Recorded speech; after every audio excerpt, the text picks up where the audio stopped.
Halo, selamat datang di alur cerita film Desinema. Terima kasih sudah klik video ini and enjoy. Setelah mendengar pengakuan dari Hyunwoo kalau dia yang membuat surat gugatan itu, tentu saja bagaimana hancur dan sakitnya perasaan Hae-in saat ini. Ketika ia merasa suaminya lah orang yang tulus dan menjadi support sistemnya saat menghadapi penyakitnya, tapi dengan cepat semua pergi akibat fakta yang selama ini disembunyikan oleh Hyunwoo terungkap juga. 이거 들고 와서 이혼하자고 하려다 만 거야. 내가 곧 죽을 거니까. 그랬어. Hae-in lalu meminta Hyunwoo untuk jujur mengatakan apa yang ingin dia sampaikan saat ini. Dan ya, Hyunwoo mengatakan jika gembok cinta mereka masih ada di sana. Hyunwoo, apa dia nggak sadar ya? Hae-in pasti sakit banget. Dulu waktu istrinya keguguran, bukannya dikuatkan malah ngajak pisah kamar. Sekarang istrinya sekarat, malah ketahuan minta cerai. Tidak bisa dibayangkan sesakit apa hati Hae-in saat ini. Sampai akhirnya Hae-in mengatakan jika ia tak memiliki tenaga untuk marah pada Hyunwoo dan memilih untuk pergi meninggalkan hotel. 사랑해 형님.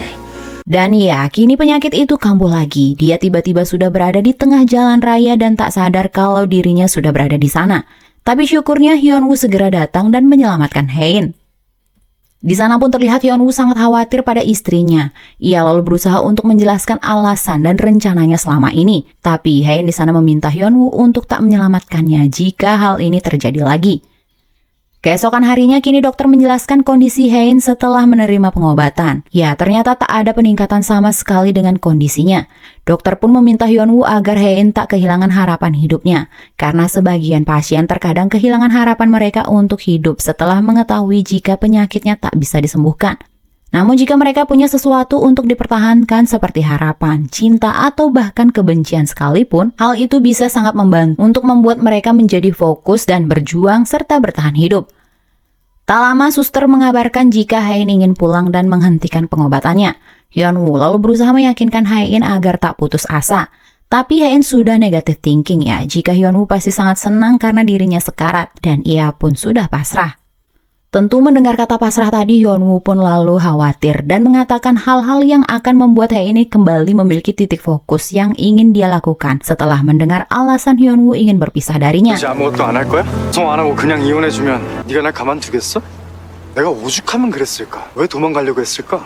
진짜 너랑 사는 게 치 떨리게 싫었으니까. 죽는다고 했을 때 난 살았구나 했어. 야, 나를 이렇게까지 화나게 해서 감당이 되겠어? Saat mengatakan semua itu, tentu Hyunwoo juga membohongi hatinya sendiri. Di awal memang ia sangat lega mengetahui Hae-in ini sekarat. Tapi setelah menjalani waktu bersamanya, apalagi di Jerman, dia pun sadar jika hatinya ini masih sangat mencintai istrinya. Tapi tentu saja Hyunwoo juga mengetahui karakter istrinya. Jadi dia pun sengaja memancing dan menantang kemarahan Hae-in agar Hae-in ini memiliki titik fokus dan memiliki harapan walaupun itu adalah untuk membalaskan dendam kepada Hyunwoo. Sedangkan di Korea kini ketua Hong pun sedang ruwet karena masalah yang dihadapi di perusahaan, di mana bawahannya mengatakan jika tinggal menunggu waktu saja ketua Hong akan dipanggil oleh pihak kejaksaan. Ketua Hong lalu meminta Bom Jon atau Suchol yang memenuhi panggilan itu, dan ketua Hong juga mengatakan jika dirinya pernah berada di penjara selama 10 bulan saat seusia Suchol. Namun terlihat di sana mereka berdua ragu dan lebih jelasnya tidak bersedia memenuhi permintaan ketua Hong. Mereka pun lalu memutuskan untuk mempercepat segala kesepakatan dengan investor sebelum mereka mengetahui itu semua. Saat tiba di bandara Korea, Hyunwoo pun melihat jika Queen's Group sudah menyepakati kerjasamanya dengan Yoon Song. Kini para komplotan sedang menyusun rencana setelah Queen's Group sudah menyetujui semua, di mana mereka akan memberitahu semua investor mengenai masalah perizinan pembangunan, dan mereka pasti akan menuntut ganti rugi serta meminta pembayaran di muka. Di sanalah kesempatan Yoon Song akan menawarkan investasi sejumlah uang yang akan dipinjamkannya dan mengusulkan obligasi konversi atau surat hutang tersebut menjadi saham di Queen's Group. Kemudian mereka akan membuat kejaksaan melakukan penyelidikan, sehingga setelah berita penggelapan tersebar dan keluarga Hong pun akan dipenjara. Yoon Song akan menggunakan obligasi tersebut untuk menjadi pemilik saham terbesar di Queen's Group, dan tentu saja Queen's Group akan jatuh ke tangannya. Dua manusia itu tampak sangat senang, tapi tidak dengan dahi.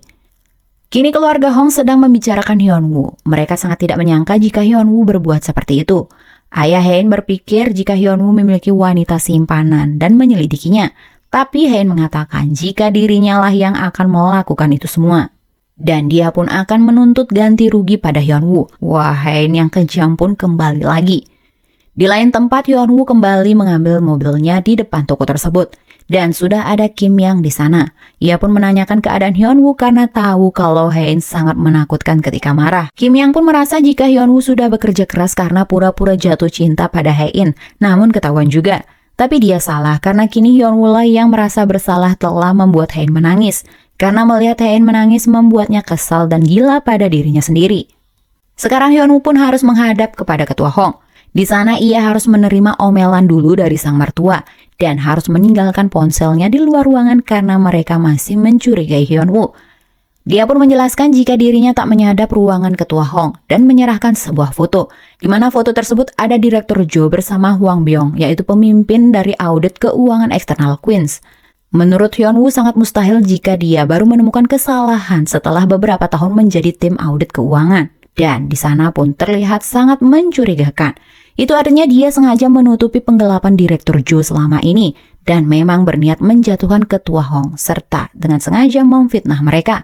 Hyunwoo pun sudah mengetahui ada orang lain yang menjadi dalang sesungguhnya, namun belum diketahuinya meskipun dia sudah pasti mencurigai Yoon Song. Dan memang diam-diam Hyunwoo sudah menyelidikinya jauh-jauh hari. Wih, baik Hyunwoo nih bos, senggol dong. Yoon Song yang sudah menyadap ruangan itu tentu saja mendengar dan mengetahui percakapan mereka.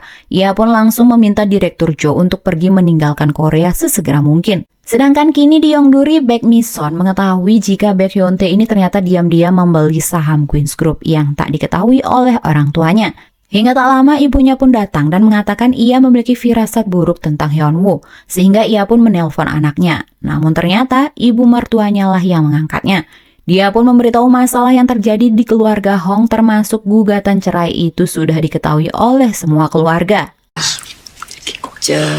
Mendengar adiknya akan bercerai, tentu saja ini Baek Hyun-tae dengan segera menjual saham di Queens Group. Ia takut rugi dia. Sesampainya di rumah, Hyunwoo lalu bertemu Hae-in. Di sana ternyata Hae-in sudah menyetujui perceraian itu dan mengatakan akan menyewa pengacara handal. Di sana ia pun juga memperingati Hae-in agar menjaga jarak dengan Yoon Song. Ia lalu mengatakan Yoon Song pasti memiliki motif tersembunyi karena dia tiba-tiba saja muncul dan membantu Hae-in mendapatkan Herkina serta membantu Suchol dengan cuma-cuma. Tak hanya itu, Hyunwoo juga menceritakan mengenai rekaman kamera dashboard. Saat berburu yang dipulihkan Hyunwoo, namun terlihat di kamera dashboard mobilnya Yoon Song mengunjungi toko itu dan mengambil rekamannya. Keesokan harinya saat ke kantor, Hae-in pun mengenakan pakaian yang mewah menyala dengan kalung yang membuat orang silau. Sekretaris Na lalu mengatakan itu pertanda suasana hati direktur mereka sedang tak baik-baik saja dan meminta yang lainnya untuk berhati-hati. Kini di kantor hukum Queens Group didatangi oleh tim audit yang diperintahkan oleh Hae-in. Para sekretaris mereka sadar kalau terjadi ketegangan dan pertarungan sengit di antara keduanya, sehingga mereka berbagi jadwal untuk menghindari ketua bos mereka bertemu. Tapi sayangnya usaha itu gagal. Sedangkan kini di bandara, Grace sedang mengantar Direktur Jo untuk kabur ke luar negeri. Dan ya, manusia satu ini ternyata berhasil lolos. Kemudian di rumah, pembantu Hae-in ternyata menemukan struk pembayaran dari rumah sakit Sungmin, yaitu tempat Hae-in memeriksakan kesehatannya. Dan ia pun dengan segera mengirimnya ke Yoon Song. Sedangkan Hyunwoo tetap diam-diam dia melakukan penyelidikan, di mana ia lalu pergi ke toko barang branded dan meminta bantuan pada manajer toko yang sudah dikenalnya untuk mencari tahu siapa saja pemilik jam tangan terbatas itu. Scene lalu memperlihatkan Suchol yang baru saja belajar menaiki sepeda. Saat terjatuh, ibunya pun lalu meminta Suchol untuk berhenti menaiki sepeda itu. Tapi Suchol sangat kesal karena ia tak diperbolehkan melakukan semua oleh ibunya. Ya, karena takut anaknya ini kenapa-napa. Namun Suchol sebagai seorang ayah sangat ingin mengajari anaknya yaitu Gonu menaiki sepeda secara langsung. Mendengar itu dahi lagi dan lagi merasa tersentuh dengan kegigihan Suchol untuk keluarga kecilnya. Di kantor kini sekretaris Na lalu melaporkan jika Hyunwoo bersikap aneh karena terus memanggil nama seorang wanita di taman atap gedung kantor mereka. Dan namanya adalah Tapi Hae-in malah tak marah. Dia pun mengatakan jika dirinya juga tahu nama itu. Siapakah dia? Tak hanya Hae-in, ternyata ayahnya juga meminta seorang detektif untuk mengikuti Hyun-woo kemanapun dia pergi. Tapi dia hanya melihat Hyun-woo ini bermain bisbol koin, pergi makan malam sendiri di tengah malam, dan berlari di taman. Ayah Hae-in lalu memberitahu semua pada anaknya, dan sepertinya Hyun-woo tak memiliki wanita lain. Tapi Hae-in masih saja akan menunggu hasil audit yang dia lakukan kemarin untuk memastikan semua. Hingga keesokan harinya, Sekretaris Na lalu melaporkan jika tidak ada yang mencurigakan. Namun beberapa hari belakangan ini, Hyun-woo sering menarik uang secara tunai dengan jumlah yang tidak sedikit. Mereka pun lalu pergi menyelidiki toko bunga tempat Hyun-woo membeli bunga tersebut. Siapakah wanita yang dibelikan bunga oleh Hyun-woo? Yang ternyata 김민지면 여자. 김민지 지금 어디 있는데? ya, itu adalah pegawai Mall Queens yang bernama Kim Min-ji. Hyun-woo ternyata membelikannya karangan bunga atas nama Hae-in karena Kim Min-ji baru saja kehilangan sang ibu. Ketika sedang menikmati hidangan di rumah duka, Hae-in pun memperhatikan ruangan itu. Hingga Sekretaris Na lalu bertanya apakah Hae-in sedang mencari rumah duka. Saat melihat Kim Min-ji dan saudaranya menangisi sang ibu, Sekretaris Na lalu berkata jika ia sudah tak lama melihat tangisan kehilangan dari keluarga di pemakaman. Karena kebanyakan pemakaman yang dia hadiri bersama Hae-in hanya ada keributan dan diskusi dengan pengacara atau akuntan untuk mengurus harta warisan. Saat akan keluar, mereka pun bertemu. Hae-in meminta Hyun-woo untuk berhenti berpura-pura baik padanya dengan mengirim karangan bunga dan uang duka atas namanya. Karena sampai kapanpun Hae-in akan mengingat perbuatan Hyun-woo yang meninggalkannya saat dia tak berdaya. Bahkan jika ia kehilangan ingatannya sekalipun, ia tak akan pernah melupakannya dan membenci Hyun-woo sampai mati. Kini Hae-in memiliki janji untuk makan malam bersama Yeon-sung. Mereka lalu membicarakan tentang Herkina. Tapi Hae-in merasa Herkina menyetujui persyaratannya karena campur tangan Yeon-sung, sehingga Hae-in merasa berhutang budi pada Yeon-sung. Ia pun lalu meminta Yeon-sung untuk memberitahu keinginannya, dan ia meminta Hae-in untuk menceraikan Hyun-woo. Tentu saja hal itu membuat Hae-in tak nyaman karena Yeon-sung ini telah melewati batas, yaitu dia meminta posisi Hyun-woo. Karena hal itu pun Hae-in memutuskan untuk pergi meninggalkannya. 기분이 나쁘면 소화가 잘 안 되는 편이라. Sedangkan di tempat lain, Hyun-woo sedang makan malam bersama Kim Yang. Ternyata Kim Yang juga diminta untuk menyelidiki kehidupan Yeon-sung saat di Amerika. Orang tua Yeon-sung cukup dikenal oleh warga Korea yang tinggal di sana. Diketahui juga orang tuanya ternyata menyekolahkannya di tempat yang elit atau sekolah mahal di sana. Tetapi faktanya orang tuanya ini tak cukup kaya. Namun orang tuanya ini ternyata juga diketahui sudah meninggal dunia karena kecelakaan akibat mabuk. Tapi menurut orang-orang itu sangat aneh karena mereka bukanlah peminum alkohol. Jadi bisa dibilang itu kecelakaannya itu sangat misterius dan aneh. Sekarang kita akan diperlihatkan ternyata benar saja dugaan ini dari awal kalau Yeon-sung adalah anak dari Mo Sul-hee. Walaupun bersedia menjalani rencana sang ibu, ternyata Yeon-sung ini juga memendam rasa sakit hatinya pada sang ibu. Karena ia harus dititipkan di panti asuhan dan tidak diperbolehkan memanggil Sul-hee dengan kata ibu. Tapi demi harta, nikmatan duniawi mereka pun harus melakukan itu semua. Di sana mereka pun sedang mengamati ketua Hong yang sedang menonton video ulang tahunnya saat masih bersama keluarganya yang terlihat begitu harmonis sebelum diganggu oleh Sul-hee. Untuk mencari perhatian Ketua Hong, Nyonya Sul-hee lalu mengatakan jika dia bersedia menggantikan Ketua Hong untuk dipanggil dan ditahan oleh kejaksaan. Karena ia tahu jika anak dan cucunya tak mau melakukan itu semua untuk ketua. Sehingga ini merupakan kesempatan Nyonya Sul-hee untuk cari muka agar Ketua Hong ini menganggap dirinya rela berkorban untuknya. Sedangkan di luar, Hyun-woo baru tiba di rumah. Ia lalu melihat Hae-in sedang memberi makan kucing liar. Tapi terlihat aneh karena Hae-in bersikap manis pada Hyun-woo. Tentu hal itu membuat Hyun-woo sangat bingung.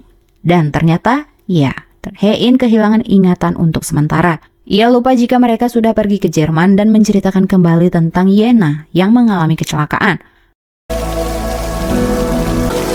얘나 알지? 시끄러워가지고.